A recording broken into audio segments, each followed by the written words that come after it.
एक नलिनी उद्यान होता है, बगीचा। उस पर एक भौरा उड़ करके जाता है।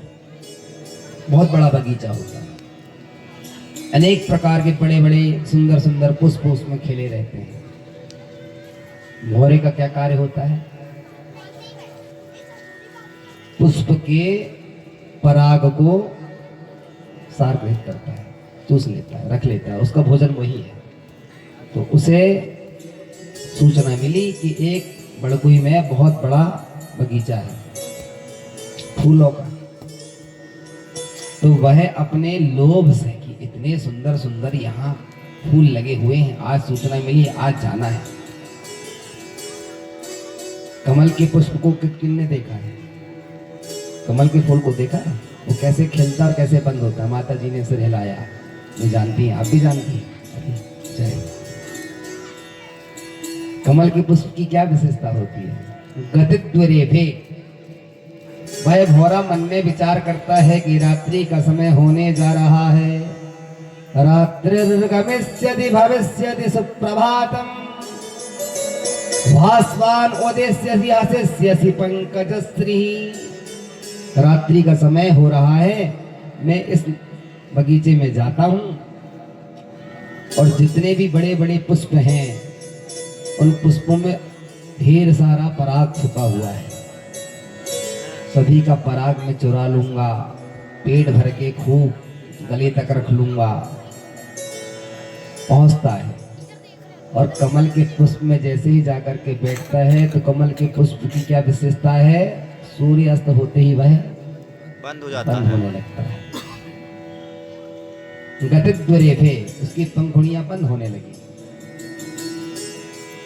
उसने सोचा चलो कोई बात नहीं, घर का दरवाजा बंद हो गया, सूना घर, जितनी चोरी उतनी कर लो।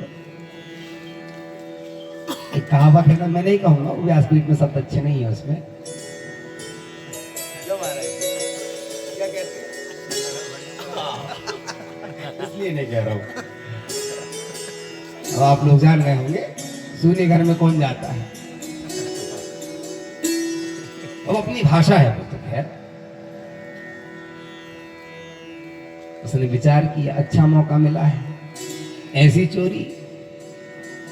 घर का दरवाजा भी अच्छा लग गया, भीतर जितना माल है सब भर भर के ले जाऊंगा। विचार कर रहा था, रात्रिर्गमिष्यति भविष्यति सुप्रभातम् भास्वान् हसिष्यसि मुखश्री। ये पंकज जो है उसने अपने दो रेफों को बंद कर लिया, वह भीतर हो गया। आहा, पूरी रात है मेरे पास, और प्रातः काल क्या होगा? भास्वान, भगवान सूर्य जब प्रकट होंगे तो उनकी रश्मि किरणें आएंगी और जैसे ही पुष्प में वह पड़ेंगी तो रश्मि किरणों के पड़ते फूल पुनः खिलने लगता है और मैं वहां से 9-2-11 हो जाऊंगा। इत्थम विचिंत। क्या हुआ? अभी तो भाई मन में सिर्फ विचार कर रहा था और फूल बंद हो गया। हा हंत हंत नलिनी गज उज्जहारा। उसरी नलिनी उद्यान में, विशाल बगीचे में एक गज आ गया, हाथी। मतवाले हाथी ने पूरे बगीचे को रौंद दिया और उसी पुष्प को भी अपने पैरों तले रौंद डाला जिसमें वह भौरा भी बैठा हुआ था। कथा कुछ समझ में आई? पक्का इनाम देंगे, कौन बताएगा क्या समझ में आई, क्या सार है इस कथा का?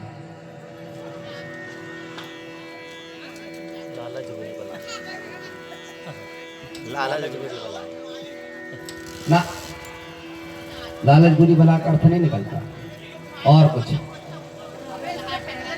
इस कथा का सार क्या है? जय श्री राम। हाँ, हंत हंत नलिनी गज उज्जहारा।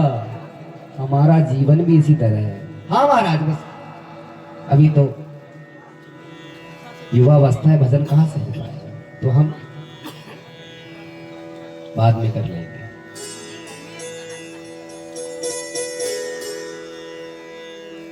क्षण भंगुर जीवन की कलिका, वह छंद भी इसी पर बनाया गया है, इसी श्लोक का साहित्यीकरण है। हम विचार करते रह जाते हैं और जीवन का समय निकलते जाता है, समय निकलते जाता है, भजन नहीं हो पाता। एक कथा और बताता हूं। एक गरीब व्यक्ति था, उसके यहां बेटी को देखने के लिए कुछ मेहमान आने वाले थे। तो विचार किया कि क्यों ना हो राजा के पास चला जाऊं और राजा से कुछ धन संपत्ति मांगूं। कथा को शांति से सुनेंगे तो सार समझ में आ जाएगा, अंत में मैं पूछूंगा और आप लोग पक्के श्रोता हैं, मुझे विश्वास है आज छठवा दिन है, आप लोग बहुत चैतन्यता से कथा सुनते हैं, यह बात तो नजर आ गई। कल 2-4 फोन भी आए थे, कुछ लोग कल मिलने भी आ रहे हैं, वे कह रहे थे कि आप कहाँ पर कथा गा रहे हैं महाराज जी। हमने कहा कि राघवेंद्र सरकार की राम कथा चल रही है बड़कुई में। तो वे कह रहे थे कि हम 15 तारीख को आपसे मिलने आएंगे, तो कल कुछ लोग आएंगे भी मिलने के लिए, कथा सुनने के लिए आएंगे आप सभी को। उन्होंने देखा है, अभी यूट्यूब पर रोज सुनते हैं। तो वे कह रहे थे कि बड़े अच्छे रसिक श्रोता हैं और राम जी की कथा मिल जाएगी। तो हमने कहा स्वागत, सबरी मैया ने तो सबकी व्यवस्था बना के रखी, आप ही आ जाए, प्रसाद पाके चले जाना। एक व्यक्ति को धन की आवश्यकता हुई, वह राजा के पास गया। महाराज क्या बात है, कृपा करके मुझे धन दे दीजिए। क्यों? मेरी बेटी के लिए रिश्ता आया हुआ है, कुछ मेहमान आने वाले हैं। अच्छा, राजा ने तुरंत मंत्री को आदेश दिया, जाओ भाई इस भले आदमी की बात सुनो। ठीक है महाराज। भला आदमी गया मंत्री लेकर, चलो भाई। और मंत्री ने उसे पीतल तांबा वाला कमरा खोल दिया। 3 घंटे का समय दिया। कितने घंटे का? 3 घंटे का समय दिया और कहा जितना ले जाना चाहो ले जा लो। पर जैसे ही गया देखते ही रह गया, कुछ हाथ नहीं लगा। 3 घंटे पूरे हुए, मंत्री जी आए, आवाज लगाए, हाथ पकड़ के बाहर निकाल दिए। कहा महाराज कुछ तो ले जा लेने देते। कहा तुम्हें पूरा समय दिया था, तुम्हारी चौकीदारी करना पड़ता है और भी मेरे पास काम होते हैं। महाराज ने कहा था 3 घंटे इसे समय देना, ये जितना ले जाना चाहे ले जा सके यहां से। पुनः गया महाराज, हाथ में कुछ नहीं लगा। कृपा करके ऐसी कृपा कर दीजिए। ठीक है जाओ, सोने चांदी वाला कक्ष खोल दो। सुनो भैया, ध्यान रखना, अब किसी प्रकार से भी चूक नहीं होनी चाहिए। अच्छा महाराज बिल्कुल नहीं, सजग रहूंगा।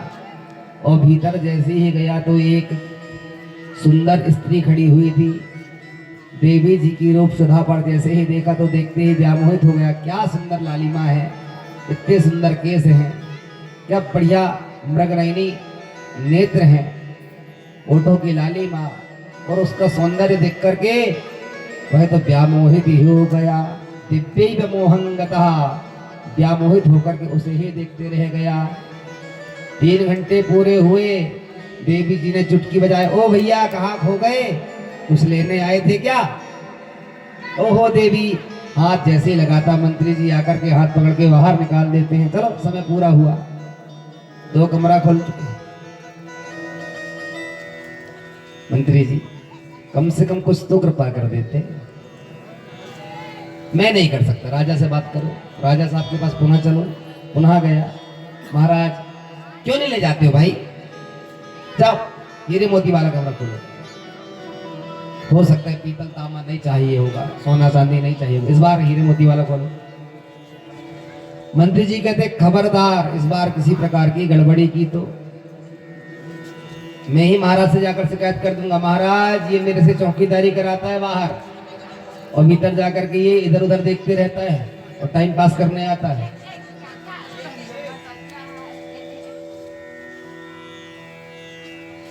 महाराज ने हीरे मोती वाला कमरा खुलवा दिया। या जाओ, कुछ है तुम्हारे पास? हाँ महाराज, 2 बोरे लेकर के आया हूं, खा ले जाओ, भर लेना सब, जो तुम्हें पसंद हो सब ले जा लेना। पुनः गया, मंत्री जी ने पुनः समय दे दिया। पिक्चर जाते कितने घंटे की होती है? हम तो उससे ज्यादा सुनाते हैं आपको। जय सीताराम। मंत्री जी ने भी 3 घंटे का पूरा समय दिया। गया, हीरे मोती वाला कमरा खुला हुआ था। घ्राण इंद्रिया ने सूंघ लिया, नासिका में सुगंध आई। सुंदर 56 प्रकार के व्यंजनों का, पकवानों का स्वाद चखना चाहिए। बड़े अच्छे बालूशाही, रसगुल्ले, कचौड़ी, पकौड़ी इत्यादि महक रही है। बाजू में देखा तो छोटी सी खिड़की बनी हुई थी, जैसे ही सरकाया तो खुल गई। देखा तो पतीले में बढ़िया रसगुल्लो, गुलाब जामुन, बालूशाही, आहा मन ललचा गया। जय हो माताओं की जी में पानी आ। बोले थोड़ा सा खा लेता हूं, उसके बाद तो बोरा भरना ही भरना है। भीतर गया, प्रवेश किया, पतीलों का ढक्कन हटाया। महाराज 6 बड़े बड़े गुलाब जामुन, एक ही खाया, आधा पेट फुल। अब दूसरे छेने के रसगुल्ले थे, रस गिरते जाए। हाँ बोले क्या है, धर्म पत्नी तो धो ही देगी घर में जाकर के, अभी तो अपने राम को खाओ, कभी ऐसा मिला ही नहीं है। अब वो खाए रसगुल्ला, इतने में बालूशाही की हम भी हैं, खाओ तो, चखो तो। इमरती कहे मेरी तरफ नहीं देखो, मालपुआ कहे थोड़ा सा मेरे को। और खाने के बाद में क्या होता है, आती है पक्का। उसके साथ भी वही हुआ, खूब खाया, हाथ तेरा वाह, मजा आ गया। राजा जी की जय हो। जीवन पर्यंत देखने को तो मिला नहीं था, और यहाँ तो कह रही है हमारे तरफ तो देखो, चेक करके तो देखो, खाओ तो सही। क्या करूं, बिस्तर कहाँ का लाऊं? तो पतीलों को, ढक्कनों को पुनः बंद किया, हाथ को मोड़ा और उसी पतीले पर लेट करके विश्राम करने लगा। मंत्री जी ने सोचे चलो आधा घंटा का समय और दे देता हूं, बेचारा धीरे धीरे चयन करके भरता होगा। मुकुट ले जाऊं, वैदुरी मणि ले जाऊं, हाथ की कंगन ले जाऊं, गहने ले जाऊं, बाजू बंद ले जाऊं, कमर बंद ले जाऊं, पैर की पट्टी ले जाऊं, अंगुलियों की अंगूठी ले जाऊं, क्या ले जाऊं, भरता होगा। आधा घंटा का समय बढ़ा दिया।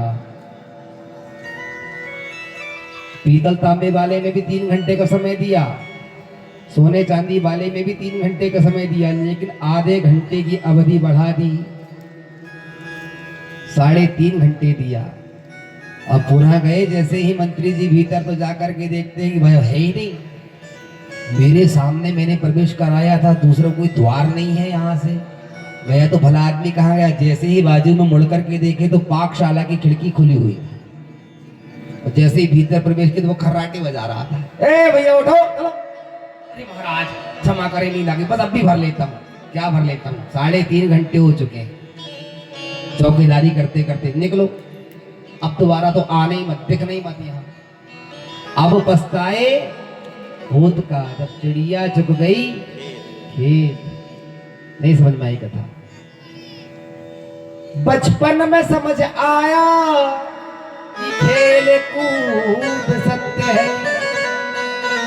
हमें किसी ने समझाया या हमारी ही मति से समझ आया कि बचपना है, खेल कूद ही सत्य है, वही मान बैठते हैं। बचपन में समझ आया कि खेल कूद सत्य है, युवा अवस्था में समझ आया कि माया प्रपंच सत्य है। विवाह हो गया, घर में पत्नी जी ने कही मार्केट जा रहे हो क्या? हाँ, नमक तेल ले आना जी। उलझ गए, वृद्ध हुए, जिम्मेवारी बढ़ गई। बचपन में समझ आया कि खेल कूद सत्य है, युवा अवस्था में समझ आया कि अर्थ काम सत्य है। और बूढ़े हुए चौथेपन में भजन कर लो, माला ले लो, और महाराज जी बस वो पोते का विवाह और हो जाए, उसके बाद में बस पक्का है सान्यासा संन्यासा, अवश्य ही भजन करने बैठ जाऊंगा। वृद्धावस्था में समझ आया कि माया प्रपंच सत्य है। तीनों अवस्थाएं चली गई, बाल्यपन, युवावस्था, वृद्धावस्था। कह दिए, फिर भी कहेंगे क्यों, भैंस को चारा डाल दिए। जब आपने जिम्मेवारी सौंप दी है तब तो भजन कर सकते हैं। नहीं, अभी उनको यही लगता है कि सब कुछ मेरे द्वारा ही चलायमान है।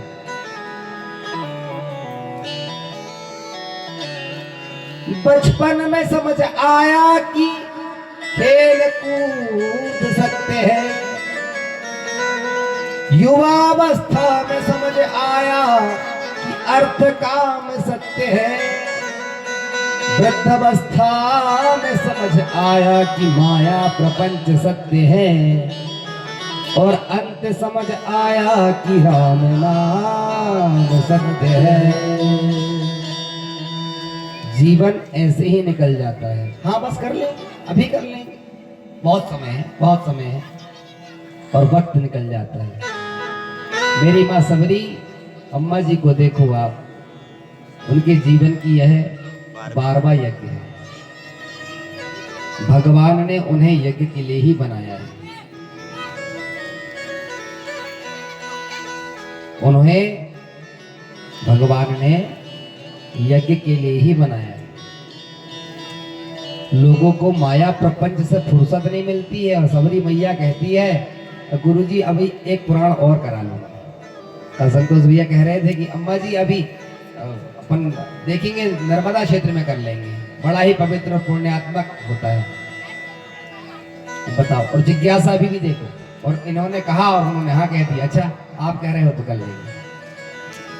पर हमने उनके मुख से यह नहीं सुना, हम ही करें ये नहीं निश्चित है भी किसी से भी करवाएं, मैं कह रहा हूं, लेकिन उनके मुख से मैंने यह नहीं सुना कि बेटा बहुत हो गई, जीवन की 12 कथाएं हो गई हैं, अब रुक जाना चाहिए।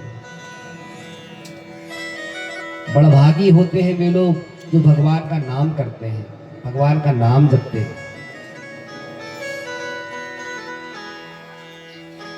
जीवन का एक एक क्षण घट रहा है, एक एक क्षण घट रहा है। ये हमारी गलत फहमी होती है। हमें ये लगता है कि बहुत है साहब, अभी तो 80-90 साल जी लेंगे, बहुत है। चौथेपन आते तक तो हम बिल्कुल स्वर्ग तक पहुंच ही जाएंगे। आपका उधर भी तो अकाउंट देखा जाता है, गिनती की जाती है, कितने बार जपा, कितने बार नाम लिया। मैं ये नहीं कहता कि आप गिनती से करें, आप तो सहजता से करें। एक ग्वालिन दूध बेचती थी, 5 लोगों को दूध दिया नाप करके। एक महात्मा माला लेकर के और भगवान का नाम जप रहे थे। ग्वालिन ने 5 लोगों को दूध दी, नाप करके दी। 1 लीटर मांगा तो 1 लीटर दे दी, किसी ने आधा मांगा तो आधा लीटर दे दी। और एक व्यक्ति आया, उसने पात्र को रखा लोटे को और उसने पूरा भर दिया। 5 लोगों को उसने दूध दी, जिसने जितना मांगा उतना दी। सबने दूध लेने के बाद में उसे पैसे दिए दूध के बदले में। लेकिन जब 6वां आदमी आया, उसने बर्तन को रखा और उसने पूरा बर्तन को भर दी। एक महात्मा माला जप रहे थे, उन्होंने देखा कि 6वां व्यक्ति ने आया और इसने नापने वाले पात्र को अलग कर दी और सीधे डिब्बे से लोटे को भर दी।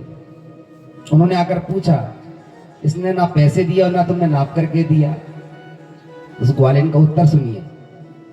उसने कहा कि ये मेरा यार है, इससे मेरा प्यार है। और यार जो हो जाता है, जिससे हमारा प्यार बन जाता है, उस पे फिर नाप तोल कहाँ रह जाता है। महात्मा को संकेत मिल गया। वो जो नाम जपने वाली माला थी, वो गिनती करता था। उसने कहा कि करता तो है गुनाह, सबे आम अनगिनत, और गिन गिन के नाम लेता है परवरदिगार के। जो मेरा यार है, जिससे ये सारी सृष्टि चल रही है, मैं उसका नाम वो भी गिनती से ले रहा हूं। माला को छोड़ दिया, आज से मैं अभिचल अविरल, इस तरह धारा प्रवाहित होती है, इसी तरह उनका नाम जपूंगा। और उनका नाम जपने लगा, माला को छोड़ दिया। माला एक माध्यम है, इसका मतलब ये नहीं है कि हम उसकी गिनती करें। मैं यही भी नहीं कहता कि अम्मा जी ने 12 यज्ञ करी हैं तो उसका बखान करें। उनके जीवन की यह 12वीं कथा है, और इसलिए मैं गिनती बता रहा हूं कि लोग एक नहीं कर पाते। तो घोर कलयुग आ गया है, एक नहीं हो पाता लोगों से। अभी एक ब्राह्मण देवता का फोन आया था, उन्होंने बताया कि 10 लोगों ने मिलकर के कहा, मैंने बाबूजी को बताया भी था, और कथा का जैसे समीप नजदीक समय आया और वो कथा कैंसिल हो गई। लोग कह देते हैं, उसके बाद में रुक जाते हैं। उन्होंने कहा कि पूरा प्रचार हो गया, कम से कम कर ही लेते। दूर की बात है, अपने नजदीक की नहीं है। मन में संकल्प कर देने से भी व्यक्ति को ऋण चढ़ जाता है। हमारे पास में है तो करिए, नहीं है तो जहां होती वहां जाकर के सुनिए। भगवान के सामने आप खड़े होते हैं, रोज मांगते हैं, रोज मांगते हैं, रोज मांगते हैं। भगवान भी भाई बैंक है, जिसके पास जितना जमा होगा उतना ही ब्याज मिलते जाता है। और आपके खाते में पैसे नहीं है और आप एटीएम में जाकर के बार बार अंदर बाहर, वो कह देगा पहले भीतर पैसे तो रखिए महाराज, तब तो निकाल के दूंगा। तो नाम जप का एटीएम हमारे पास में है, लेकिन हम नाम रूपी उस धन को वहां तक रख कहां पाते हैं। इसलिए नाम जपना चाहिए। सीताराम जय सीताराम, सीताराम जय सीताराम, राधे श्याम जय राधे श्याम, राधे श्याम जय राधे श्याम, सीताराम जय सीताराम, सीताराम जय सीताराम, राधे श्याम जय राधे श्याम, राधे श्याम जय राधे श्याम, जय सीताराम जय सीताराम, जय राधे श्याम जय राधे श्याम।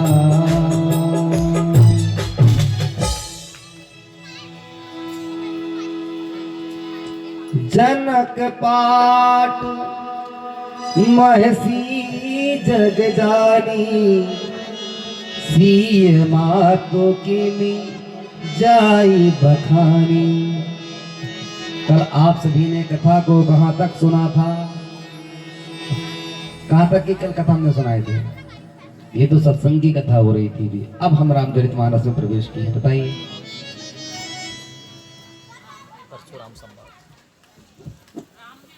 जी बहुत अच्छी माता जी। दही चढ़ गया था, सिंदूर लग गया था, रह गया था, सिंदूर रह गया था। झांकी तो चली गई, भगवान की कथा शेष है, उसे पूरी कर लेते हैं। बोले रामचंद्र भगवान की जय। इतने रसिक श्रोता 5 भी होना तो मैं कथा सुना। आप लोग तो अनगिनत है। 5 श्रोता भी यदि ऐसे रसिक मिल जाए तो कथा कहने में कहीं वक्ता को दिक्कत जाती ही नहीं। और यदि खर्रा बजाने वाले आ जाए और मुंह फाड़ फाड़ के महाराज कैसे, भगवान की कथा इतनी मीठी और इतनी माधुर्य होती है, आप सोचिए क्या प्यारी नींद आती है। बोले महाराज इधर हमने सरसों के साग और मक्की की रोटी खा कर गए थे कथा में, और खम्मा पकड़ के क्या बैठे महाराज। अब देखिए माता जी 80-85 वर्ष की अवस्था है और वे टिक करके नहीं बैठी इस अवस्था में, है बड़ी बात। यहां सार्थक होता है व्यास जी के 2 लोगों को बुलाना, रसिका भूमि भावुका, हे रसिको हे भावुको, जहां भगवान की कथा हो वहां पर आप पहुंच जाओ। आप तो अनगिनत हैं, ऐसे श्रोता चाहिए। चारों भाइयों का सुंदर जयमालकारी हुआ। शतानंद जी ने ब्राह्मणों को कहा, महाराज आप चल करके आगे की क्रिया कराएं। विश्वामित्र जी ने कहा ब्राह्मणों से, और उन्होंने महाराज कन्यादान के लिए सीता जी को बुलाया। महाराज सीरथ ध्वज ने कन्याओं को लेकर के अपनी गोद में लेकर के बैठे। बाबा कहते हैं, लागे पखारन पाय पंकज, प्रेम तन फूल कावली, प्रेम प्रेम तन फूल कावली, प्रेम तन फूल कावली, नभ नगर गार निशान जय जय, धुनि उमंग जनो दिश चली,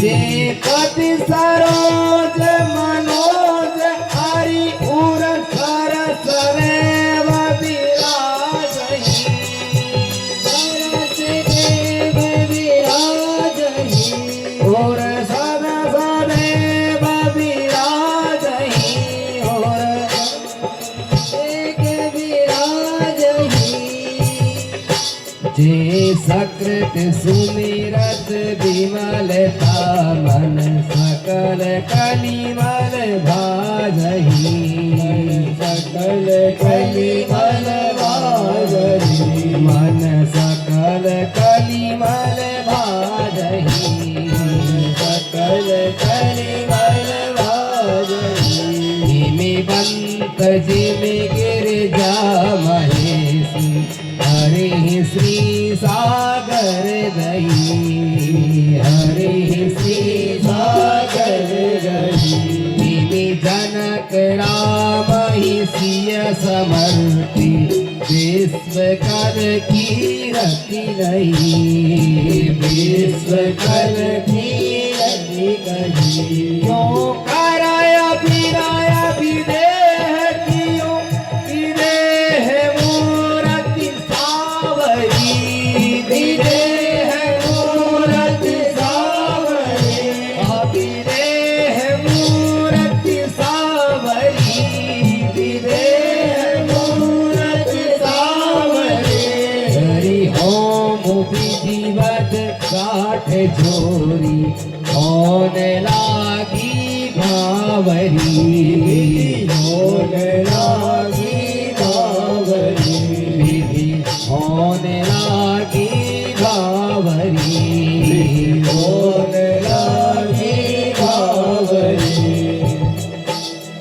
जय धुनि वंदी वेद धुनि, मंगल गान निशान, सुनि हर सही बर सही विबुधा, सुर तर सुमन सुजान। महाराज जनक ने चारों कन्याओं को बुलाया। महाराज ने अपनी गोद पर श्री जानकी जी को बैठाया। राम जी ने अपना हाथ बढ़ाया, जानकी जी के हाथ को अपने हाथ पे लिया। अब महाराज जिस तरह वेद मंत्र बोले गए, पांव पखारे, और हमारे यहाँ जो विधिवत क्रिया होती है, कन्यादान का संकल्प लिया गया। और माता प्रत्येक जन्म में जन्म जन्म मुनि राम पद, प्रभु आपके हर जन्म में आपकी ही प्रिया पत्नी बनूं। और माता पार्वती ने तो पहले ही संकेत कर दिया था। जिस प्रकार भगवान शंकर ने बाबा तुलसी कहते हैं, आवाज गूंज रही है, हिमवंत जिमी लेनी हो गया तो गिरजा महेश ही राधे ई को बढ़ाइए इसका, हरि श्री सागर दई। विधिवत गांठ जोड़ी गई, हाँ इसी तरह रखिए, और फेरे लगाए गए। मेरे राघव जी ने फेरे लगाए। कितने फेरे होते हैं? पंडित जी लोगों ने तो 7 फेरे दिए, 8 तो नहीं होते। बोले एक तो और रख लो।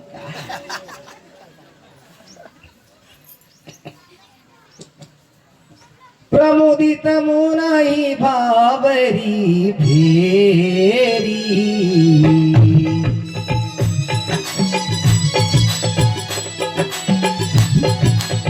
नैंग सहित सवरी बेरी, नैंग सहित सवरी बेरी, राम सिया सिर से दोर देही, राम सिया सिर से दोर देही, शोभा कही न जात विधि के, शोभा कही न जात विधि के, अरुण पराग जलज हरि के, अरुण पराग जलज हरि के, सती भूष आही लोभ अमी के, आही लोभ अमी के, बहुरी वशिष्ठ कीनी अनुशासन, पर दुलहिनी बैठे आसन, बहुरहिनी बैठे आसन, पर दुलहिनी बैठे एक आसन पर बैठा ला गया। राम जी ने सिंदूर का दान किया। ब्राह्मणों ने कहा, राम जी, राघव ने सुना, हाँ देवता पूरा भर दीजिए। क्यों? बोले जितनी ज्यादा मात्रा पे आप सिंदूर लगाएंगे उतनी ही अजय और अमरता को आप प्राप्त होंगे, इसलिए सिंदूर का दान भर के किया जाता है। सिंदूर ही क्यों लगाती है माताएं विवाह के पश्चात?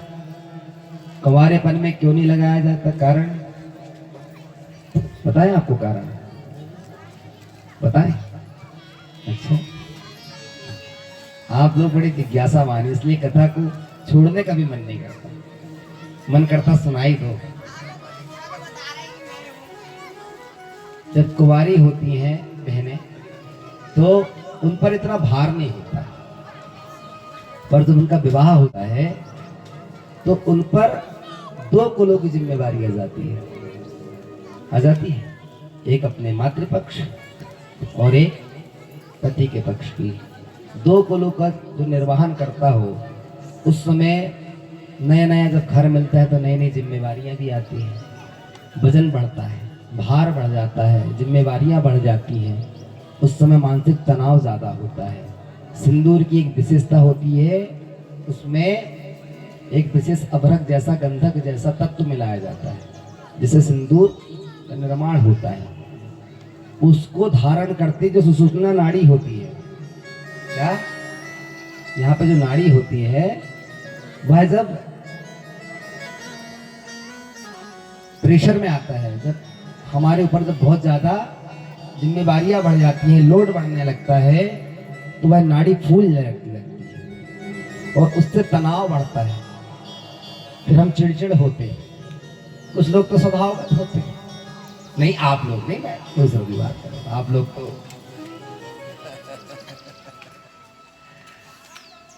सिंदूर जब लगा रहता है तो वह नाड़ी जो है वह अपने स्थान पर सुरक्षित रहती है और वह इस प्रकार का तनाव नहीं होने देती। इसलिए हिंदू संस्कृति में माताओं को सिंदूर भरने मैंने कहा विशेष करके, अभी एक दिन मैंने कहा कि फोटो देखा था तो वो यहाँ पे सिंदूर लगाई हुई थी, मैंने कहा देख। अब बताओ नाड़ी यहाँ रहेगी क्या? आपके मुंह में कितने भी छाले हो जाए माता जी, आपके पूरे दांत टूट जाए, पर क्या चाय यहाँ से आप ले लेंगे? दूध यहाँ से चला जाएगा? स्थान तो एक ही है भाई। क्या जमाना आ गया है। यहाँ से तो फोटो तो नहीं है हमारे पास, मैं अभी बताता आपको। ऐसा उन्होंने साइड से, तो हम दिखावा ना करें, हम उस तत्व को भी जाने कि आखिर क्यों सिंदूर लगाया जाता है। राम जी ने सिंदूर लगाया, सिंदूर का दान किया, ब्राह्मणों ने कहा महाराज पूरा भर दीजिए, पूरा भर दीजिए। गठबंधन किया गया। आगे कौन होता है? क्या विजय भैया, आपका तो विवाह हो गया, उनको भैया पूछो इनके विवाह में आगे ये थे कि भाभी जी थे?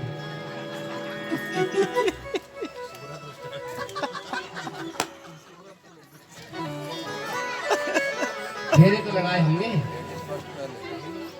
क्यों महेंद्र भैया? बाबूजी कह रहे लेडीज फर्स्ट। देखिए ये अपने घर की कथा है, यहाँ तो निसंकोच होकर कथा है। ये तो अपने घर की, सबरी अम्मा अपनी अम्मा, ये तो अपने घर की कथा हो रही है। यहाँ तो आप, ये तो सत्संग है, ये उपनिषद कर रहे हैं अपने आप। नवा यज्ञ उपनिषद के रूप में है। 7 फेरे लिए गए, 7 फेरों के वचन गाए गए। प्रभु आपका संग, किसी प्रकार से आप मेरे से कुपित ना हो जाए, यदि कभी गलती हो जाए तो आप उसे क्षमा करें। और 7 वचनों के द्वारा अंकमाला इत्यादि हुई। जनक जी ने अनेक प्रकार का दान दिया, क्योंकि देवी एक नृपति है, राजा है, सम्राट है, और महाराज दशरथ भी सम्राट हैं। मेरी 4 बेटियों के साथ में असंख्य प्रकार के हीरे जवाहरात, रेशमी वस्त्र, तुरंग, घोड़े आदि अन्य धन इत्यादि सभी दान किया। उसके पश्चात ब्राह्मणों को भोजन कराया, उन्हें दक्षिणा दी। और विदा करने लगे तो माता सुनैना जी ने आकर के उपदेश किया, बेटी आज से वह तुम्हारा घर है, अब तुम उस घर की कुलवधू कहलाओगी। अपनी 4 बेटियों को बुलाया और 4 बेटियों को संकेत किया, आपके ऊपर ज्यादा जिम्मेवारियां होंगी, दोनों कुल का निर्वाह करना होगा आपको। इसलिए प्रातः काल अपने पति के चरण की सेवा करना। माता पिता जैसे मैं और महाराज जनक हैं, ठीक इसी प्रकार वहां पर आपको 3 सासू मां मिलेंगी। महाराज दशरथ आपके पिता हैं और वे तीनों माताएं ही आपकी माता हैं। उन्हें उस दृष्टि से देखना जिस तरह तुम हमें और पिता जनक जी को देखती हो। इसलिए मैं आपको परसों कह रहा था कि आप भी अपने बच्चों को यही शिक्षा दें। घर टूट जाते हैं 2 मिनट लगता है, और जब वे आ जाए तो उन्हें आप बहुओं जैसा मत मानो, आप उसे बेटी बना लो। अभी मैं एक जगह गया था तो मैंने उनसे पूछा कि आप इतना ज्यादा, तो कहा ये हमारी बेटी है, बहू थोड़ी है, हम तो हमारी बेटी को हमारे घर लेके आए। और उनके घर का जब मैंने राम राज्य देखा आधे घंटे में तो इतना अच्छा लगा। और बेबी माता जी ऐसा सारे निर्णय, और दोनों जब तक निर्णय ना ले लें तब तक ऐसा लगा ही नहीं कि ये सास बहू होंगी। तो इसी तरह का जीवन का निर्वाह होना चाहिए। और मैं तो ब्रह्म ने कथा बताई ही थी आपको, प्रयास करना चाहिए। सास और ससुर एक कहने लगे कि हम जाएंगे तीर्थ यात्रा में। बहू का बड़ा मन था कि मैं भी जाती को मनाने के लिए गंगा मैया में, कैसा करूं। सास ससुर चले गए। अंत तक बहू ने सोची कि माताजी मुझे कहेंगी बेटी तू भी चल ला, लेकिन नहीं कहा, और मन तो था गंगा मैया में। सासू माँ पहुंच गई, उस समय फोन नहीं हुआ करते थे, तो सोचा कि 3 दिन में कह रही थी कि आज निकलेंगे परसों पहुंच जाएंगे। और गंगा जी में जाकर के प्रयागराज में स्नान करेंगे। सासू माँ ने उधर स्नान किया। बहू ने सोचा कि घर में बैठे बैठे क्यों ना हो मैं भी कठौती में पानी लेकर के और गंगा मैया का स्मरण कर लेती हूँ। जल में गंगा मैया का आवाहन किया और जैसे ही जल को अपने ऊपर डालने को उद्यत हुई, सासू माँ की दिव्य सोने की अंगूठी उस कठौते के भीतर आ गई। और सासू माँ ने इधर डुबकी लगाई और अंगूठी कहाँ आ गई? घर में। और घर में बहू रानी कठौते में गंगा मैया का आह्वान करके कि मैं नहीं जा पाई हूँ शरीर से, लेकिन मन से तो यहाँ हूँ, तो उसने घर में ही कठौते में जल ले ली। सासू माँ ने डुबकी लगाई, हाथ में जो अंगूठी सोने की थी वह यहाँ आ गई। उसे लगा कि ओहो, सोने की अंगूठी मैंने रोटी बनाते समय गैस के पास रख के आ गई थी। छोटी बहू है मेरी, पक्का बीज खाएगी, कपड़े ले लेगी। हे राम, 20,000 का नुकसान हो गया, क्या करूं? उसका पूरा ध्यान तीर्थ क्षेत्र से यहाँ आ गया। पति ने कहा कि क्या बात है, रास्ते में तो बड़ी गदगद हो रही थी। आहा, इलाहाबाद प्रयागराज घूमने आए हुए और यहाँ आते बराबर तुम्हारा मन उदास क्यों हो गया? अरे बोले क्या बताए, कहा कि कहाँ आ गई, 20,000 का नुकसान हो गया। बोले अब क्या हुआ? तो कहा अंगूठी मेरी माँ ने मुझे दी थी, मैंने इतना संभाल के रखी थी। परसों आने से पूर्व में पूरी सेक रही थी, तभी मैंने अंगूठी को उतारा था। अरे भाई, जब तुम आ रही थी तब तो तुम्हारे उंगली में भाई अंगूठी थी, आपने देखा था। हाँ, ओहो हो, अवश्य ही गंगा मैया ने ले ली। मतलब मैं पहन के आई थी? हाँ भाई, मैंने देखा था आपको जब आप ट्रेन में बैठ रही थी और मुझे पान निकाल के दे रही थी, उस समय मेरी दृष्टि पड़ी थी, आपके उंगली में वह अंगूठी थी। अच्छा, अभी अभी मैंने डुबकी मारी ना जाने कौन सा मैंने दुष्कर्म करी थी जिसके कारण मेरी अंगूठी चली गई, मेरी मैया की दी हुई थी। अब मन घर से उसका पुनः तीर्थ क्षेत्र में आया, लेकिन वह तीर्थ को भी कोसने लगी। कहाँ की कहाँ मैं जी गंगा जी में आ गई, मेरा 20,000 का नुकसान हो गया। बताइए, क्या उसकी यात्रा सफल हुई? न उसका मन घर में है, न उसका मन तीर्थ में है। छठवें दिन जब वह गंगा स्नान करके घर लौटी, अपने पति के साथ में आई, बहू ने पुनः चौक पूरा पटे पर आसन पर खड़े कराया। माता पिता तुल्य सास ससुर की उसने आरती उतारी, पांव पखारा, पाद दर्ग से पूजन किया और भीतर लाई बैग उठा करके और कहा, माता जी आपने एक चीज छोड़ के चली गई थी। क्या? बोले बैग मत देख, मैंने तेरे लिए कुछ नहीं लाई हूं, मेरा पूरा मूड ऑफ रहा वहां। क्यों मम्मी जी, क्या हो गया? अरे कहा क्या बताऊं, मेरे माँ की दी हुई 4 तोले की वह 4 ग्राम की रही होगी। तोला ज्यादा हो जाता है तो ग्राम मान लो ना।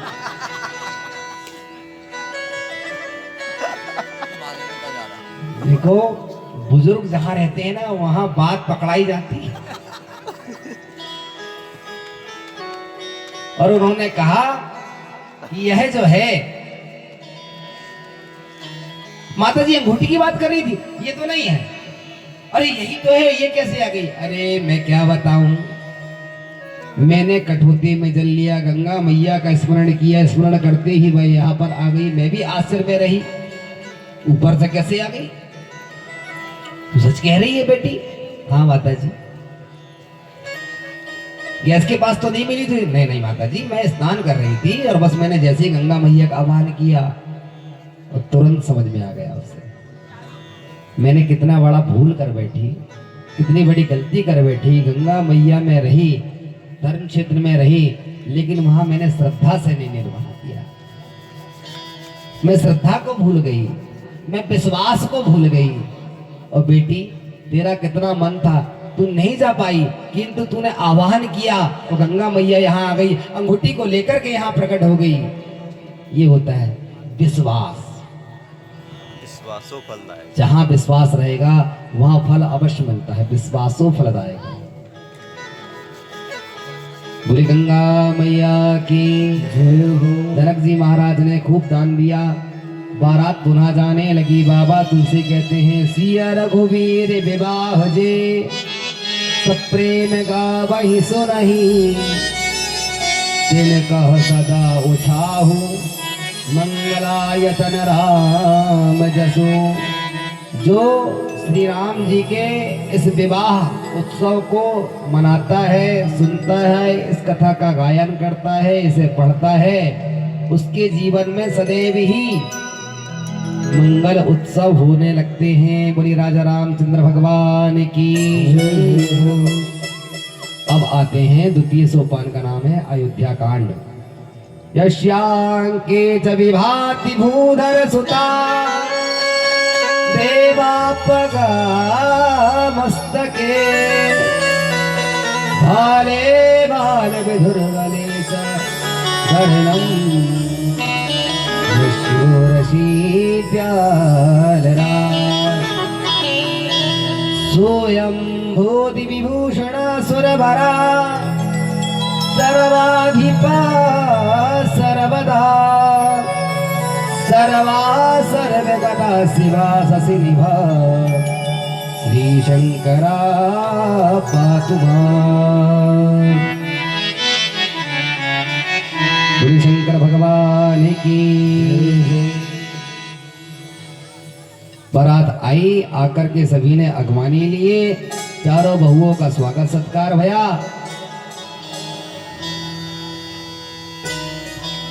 काकन तोरण की एक हमारे यहाँ जो रस्म होती है वही भी हुई। आइए महाराज। और मंगलायन गीत होने लगे।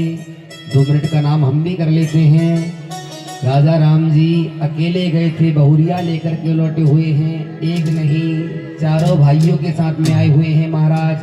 इसलिए सारी प्रजाजन आनंद मना रही है।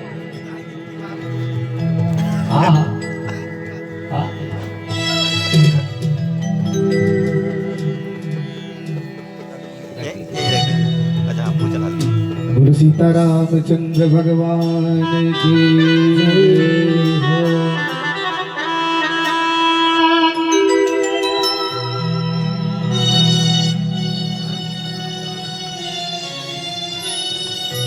राज दुलारी की आज बिदाई। राज दुलारी की आज बिदाई। प्यारी की आज बिदाई।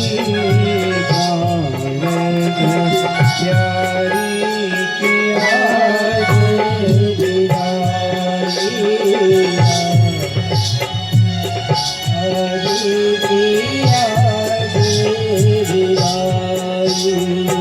अंगना दुअरवा सखिया सहेलिया।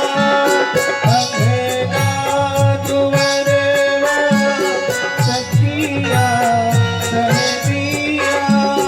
हाय छूटा जाए आज बिदाई। दुलारी की आज बिदाई। दुलारी की आज बिदाई। बाबा कहते हैं जब प्रभु आए अवध में क्या हुआ। जब तेरा ब्याही घर आए। जब तेरा ब्याही घर आए। नवरित मंगल मोद बधाए। मंगल मोद बधाए।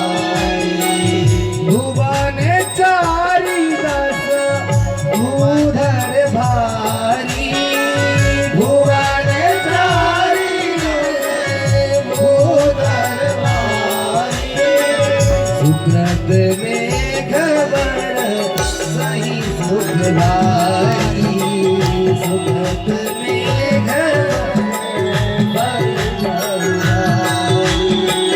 रीति सीति संपत्ति सुहाई रीति सीति संपत्ति सुहाई ओ मागी अवधेयम मुदिता हुआई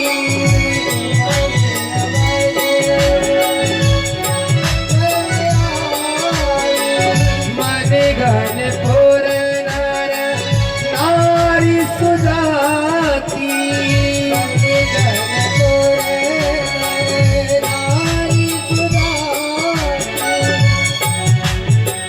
सुचिया मोल सुंदर सब भांति सुचिया मोल सुंदर सब भांति कहीं न जाए कछु नगर विभूति कहीं न जाए कछु नगर विभूति जनतनी अतिरथी भरपूरी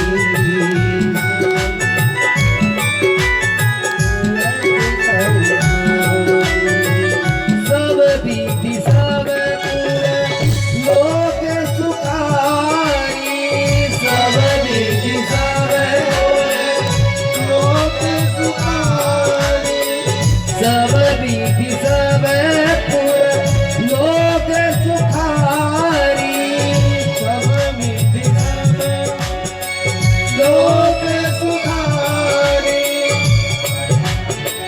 रामचंद्र मुख चंदनिहारी रामचंद्र मुख चंदनिहारी रामचंद्र चंदनिहारी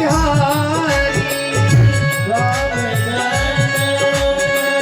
चंदनिहारी राम रूप कोट शील स्वभाव राम रूप शील स्वभाव प्रमोदित होइते की सुनिराऊ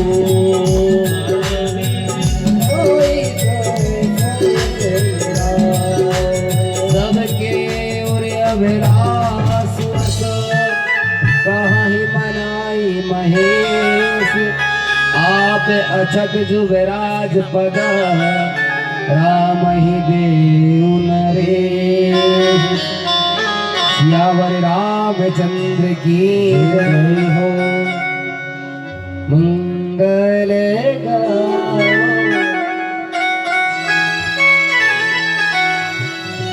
आज मेरे प्रभु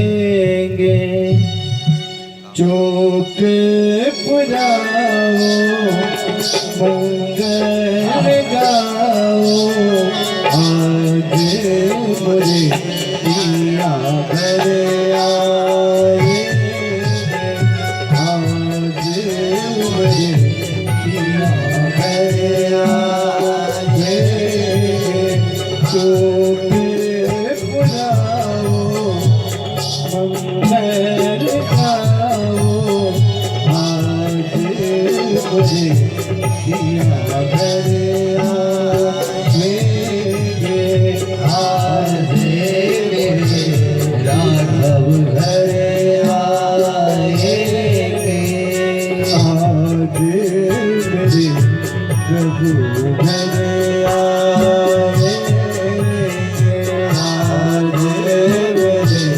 राघव घर आएंगे खबर सुनाए जो खुशियाँ मनाओ जो आज मुझे प्रभु घर आवे आज मेरे प्रभु घर आवे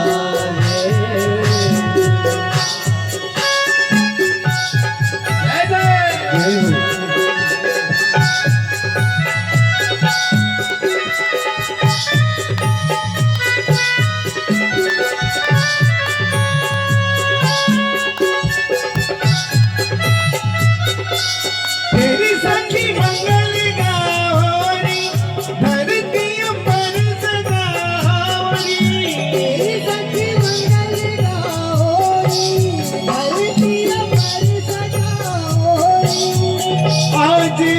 उतरेगी पीहू की सवारी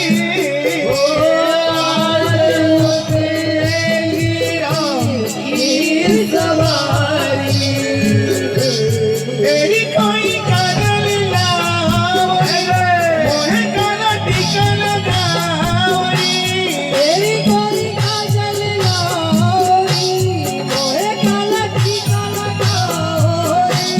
उनकी जब से दिखूं मैं तो प्यारी उनकी जब से दिखूं मैं तो प्यारी लक्ष्मी नजरे उतारो लक्ष्मी दीवारो नजरे उतारो आज मेरे राघव घरे आज मेरे राघव घरे रंगों से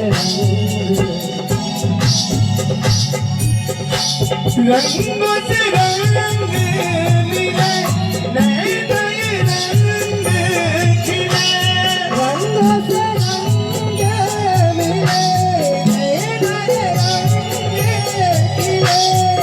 खुशियाँ द्वारे डाले हैं डेरा खुशी आज मेरे डाले हैं तेरा पीहू पीहू पीछी रात है कुहू कुहू कोयलिया रटे पीहू पीहू पापी हाल आंगन आंगन में परियों करेरा आंगन आंगन है परियों करेरा अलग गाने बजाओ नी सब पीर अलग गाने बजाओ नी सब पीर आज मेरे राघव घरे आज मेरे राघव घरे तो के पुरावो मंगल गाओ तो के पुरावो मंगल गाओ आज बड़े पिया घरे आएंगे आज बड़े पिया घरे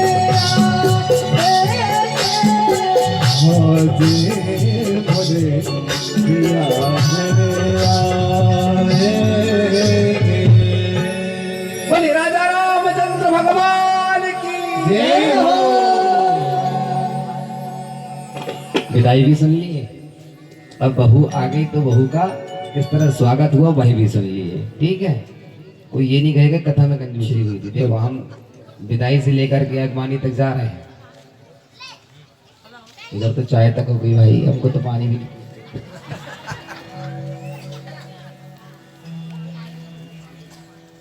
अच्छा, हमने माता जी से कहा भी था कि हमको तो कहा आपको क्या देंगे, बात भी सही।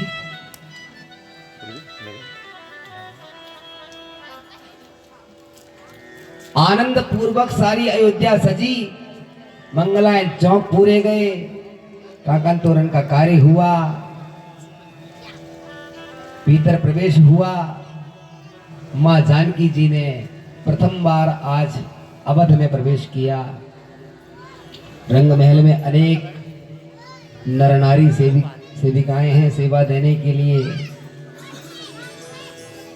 पता चला कि महाराज सीता जी ने जल भी नहीं पिया हुआ है। कितने दिनों से विजय भैया? 9 दिनों से। 9 दिनों से जल का पान भी नहीं किया था। किसके कहने पर? क्यों? पिताजी ने क्यों रोका रखा था? ब्रह्म हत्या के कारण। ब्रह्म हत्या का दोष लगा हुआ। ये हमारा छोटा लाडला भाई है और सबसे ज्यादा स्नेही है और राम कथा का मर्मज्ञ है। ये मर्म को जानता है, इसलिए मेरा बहुत चाहता है। कल कह रहे थे बोले उत्तर से दक्षिण की ओर। क्यों? पिता जनक जी ने मना किया हुआ था जानकी जी को, तुम्हें जल भी नहीं पीना है। क्यों महाराज? महाराज दशरथ जी की यहाँ ब्रह्म हत्या लगी हुई है, ब्राह्मण की हत्या कर देना। ब्रह्म हत्या सुरापानम स्ते गुरवांगना मना। ब्राह्मण की हत्या कर देना, चोरी कर लेना, हिंसा करना, और इन तीनों का जो संग करता है, इनके साथ में जो व्यक्ति घूमता है, चोरी करने वाले की, हिंसा करने वाले की, ब्राह्मण की हत्या करने वाले, ऐसे चौथे व्यक्ति को भी ब्रह्म हत्या सुरापानम स्तेय गुरवांगना मना, इन चारों को नरक में भी जगह नहीं मिलती है महाराज। लेकिन ब्रह्म हत्या का दोष तो भी आप पर लगा हुआ है। कौशल्या जी को जैसे ही पता चला, उन्होंने पूछा माता जानकी जी से, उन्होंने कहा कि माँ आपके यहाँ से आप पहले ब्रह्म हत्या की निवृत्ति करवाएं। कुछ नियम थे, कुछ शर्तें थी, इसलिए पूर्ण पंडित को बुलाया जाए। प्रकांड पंडित रावण को बुलाया गया।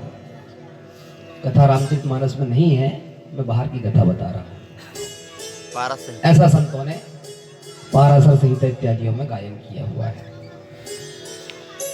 रावण आए, रावण के द्वारा उस ब्रह्म हत्या का निवारण किया गया। सारी अवध भूमि दोष से मुक्त हुई। तब जाकर के श्री जानकी जी ने जलपान किया। नियम करना चाहिए, नियम मानना चाहिए। यदि आपको मांगलिक दोष लगा हुआ है तो उसके भी नियम है। ब्राह्मण देवता ने यदि आपको कुंभ पूजन बताया है तो उसे मानना चाहिए। विवाह में 8 बातें बताई जाती है, वरुणों पश्चिम तथा तारा योनिश्चक्र बैठते कम, इसलिए पंचांग आचार्यों से दिखाया जाता है। पंडित जी आप थोड़ा सा पतरा खोल के देख लेते हैं, फायदा हमारा ही है। ब्राह्मण का 200 रुपए में घर नहीं चलता कोई, बोलो।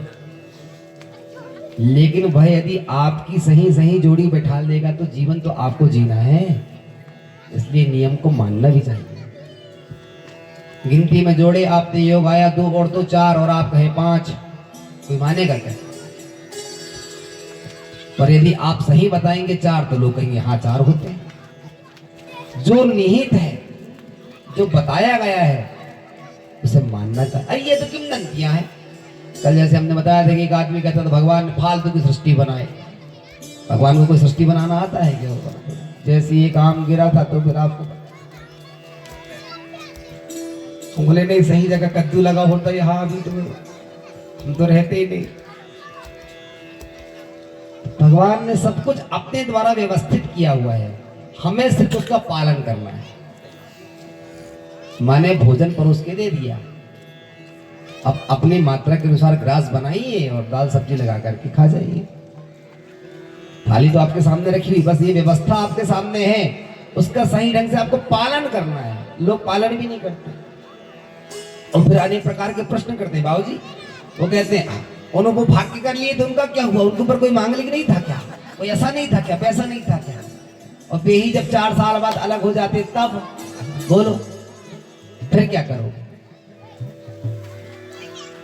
संबंधी जिनके विचार सम हो, वे एक बंधन में बंधते हैं, उन्हें संबंधी कहते हैं।